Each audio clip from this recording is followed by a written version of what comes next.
Triple trahison, quadruple malédiction. Ennemi de l'Afrique. Voilà comment Franklin Nyamsi Ouattara décrit le président Alassane Ouattara. Aujourd'hui, nous plongeons dans un portrait sans concession, où chaque mot est une accusation, chaque fait, une pièce à conviction. Il est des portraits qui ne laissent aucune place à l'ambiguïté. Celui que dresse Franklin Nyamsi Ouattara d'Alassane Ouattara est de cela, un récit sans filtre, où chaque mot pèse comme un verdict.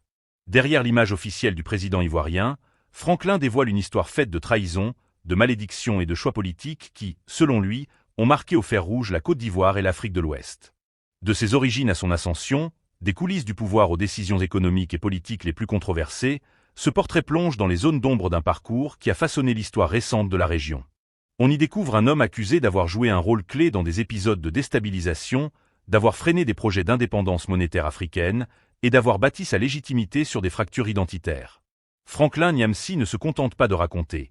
Il accuse, il relie les faits, il expose les mécanismes d'un pouvoir qu'il juge implacable. Ce récit, c'est aussi une invitation à réfléchir sur la manière dont certains leaders s'imposent, sur les alliances qui les portent, et sur les conséquences de leurs choix pour des millions de citoyens. Si vous voulez comprendre les dessous d'un parcours politique qui continue de diviser, si vous aimez les analyses franches et les récits qui bousculent les certitudes, alors abonnez-vous dès maintenant, activez la cloche et partagez cette vidéo. Car ce qui se joue ici dépasse un homme. C'est toute une page de l'histoire africaine qui s'écrit sous nos yeux. Ouattara est un pur produit d'une triple trahison. Trahison envers lui-même et ses racines.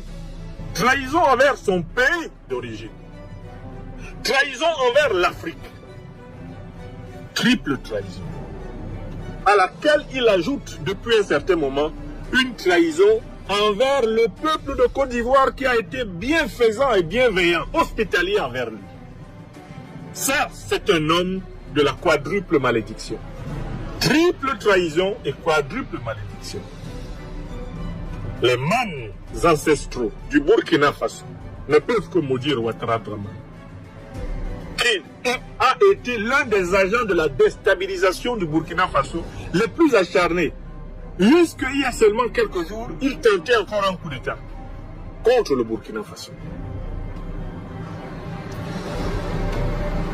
Malédiction de l'Afrique.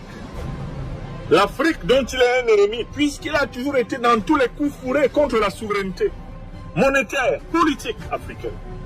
Allant même jusqu'à menacer les chefs d'État en leur disant de ne pas parler parce qu'on les entend jusqu'à Paris. C'est une scène publique avec Alpha Condé. Alpha, attention à ce que tu dis, hein. On t'écoute jusqu'à Paris. Il fait partie de ces lâches qui ont perdu du temps aux peuples africains parce qu'ils prenaient leurs ordres chez les dirigeants français. C'est un traître à l'Afrique. Et on sait que c'est l'un des plus grands saboteurs du projet de création d'une monnaie africaine de l'Ouest indépendante. C'est lui qui a projeté par 2 fois le faux ECO pour empêcher la naissance de la monnaie flexible indépendante ouest-africaine et ainsi sauver les meubles de la banque néocoloniale de France. Ouattara Dramane, c'est ce qu'il est. Cet homme-là, je continue à le décrire.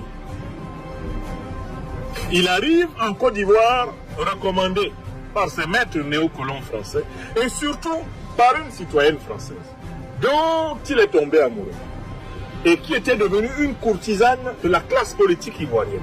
Après l'avoir perdu son époux, professeur de français en Côte d'Ivoire, Dominique Folorou Mouvian, qui deviendra dans les années 90 Ouattara, après avoir été une proche courtisane du président Houphouët-Boigny vieillissant, dont elle abusera tranquillement de la faiblesse.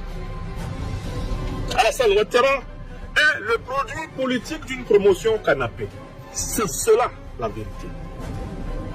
C'est par les merveilles et la générosité d'une femme qu'Alassane Dramane Ouattara a pu approcher le président Houphouët-Boigny. Il l'approche au moment où sa vigilance faiblit. Il l'approche au moment où ses jours s'assombrissent. Et voilà comment cet individu entre dans la vie politique ivoirienne. Entrer dans la vie politique ivoirienne, il y souffre d'un problème, c'est qu'il n'a pas un passé commun avec les Ivoiriens. Il n'a même pas été comme nous autres, camarades de classe des Ivoiriens. Il lui faut donc se fabriquer une popularité artificielle en Côte d'Ivoire. Comment cet individu diabolique va-t-il procéder? Il va lui falloir exploiter la fibre identitaire.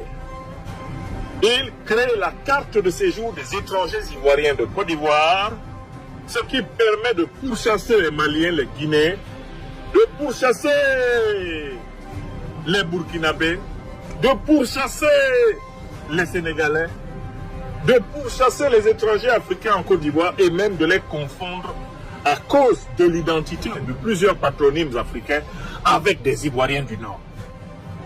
Une fois que les Ivoiriens du Nord commencent à être confondus dans les contrôles aux faciès, les contrôles de police, les contrôles aux patronymes, etc., Alassane Dramane Ouattara lance la création d'une charte du Nord, une esquisse d'un mouvement sécessionniste du Nord. Il prétend à travers cette charte du Nord défendre les Ivoiriens du Nord qui sont confondus dans les contrôles de police qu'il a lui-même inventés avec leurs frères du Mali, du Burkina Faso, du Sénégal, du Niger, de la Guinée et même du Ghana. Ainsi, Alassane Ouattara se positionne-t-il en Côte d'Ivoire comme le défenseur des exclus qu'il a lui-même créés. C'est Ouattara qui a fait dériver le concept culturel d'ivoirité sur le terrain politique. Comme Premier ministre, il procède au bradage de l'économie ivoirienne avec ses amis néocolonialistes français, occidentaux et moyen-orientaux. C'est le responsable des pires privatisations, des maillons les plus vivants de l'économie ivoirienne des années 90, Ouattara Dramane. C'est lui qui prépare la Côte d'Ivoire au coup de massue de la dévaluation de 1994. C'est Ouattara Dramane qui paie l'État de Côte d'Ivoire à toutes les normes du FMI, de la Banque mondiale, qui fait de la Côte d'Ivoire, en réalité, un État surendetté. Ouattara Dramane. Mais il ne s'arrête pas là. C'est le plus grand brutaliseur de l'opposition ivoirienne, après le retour du multipartisme. Il attaque les cités universitaires, massacre des étudiants. Il attaque l'opposition. Et un certain 18 février 1992, il menace de tuer le président Laurent Gbagbo et ses compagnons de l'opposition ivoirienne de cette époque-là. C'est la même menace qu'il fait peser à l'instant où je vous parle sur le président Laurent Gbagbo et tous les dirigeants de l'opposition. Alassane Dramane Ouattara est passionné par le crime. Le crime est chez lui une manière d'exister. Il a besoin de sang pour se sentir puissant. C'est un homme profondément mauvais. Ce portrait de Franklin Nyamsi ou Camerin ne laisse personne indifférent. Il met en lumière un parcours où les choix politiques, les alliances et les stratégies de pouvoir ont façonné le destin d'un pays et influencé toute une région. Mais au-delà des faits rapportés, il pose une question essentielle. Que reste-t-il, au final, de l'héritage d'un leader quand la controverse l'emporte sur le consensus? Et vous, que retenez-vous de ce récit? Pensez-vous que l'histoire jugera Alassane Ouattara avec sévérité ou indulgence? Selon vous, quelle leçon l'Afrique peut-elle tirer de ce type de parcours? Partagez vos réflexions en commentaire, débattez et diffusez cette vidéo pour nourrir la discussion.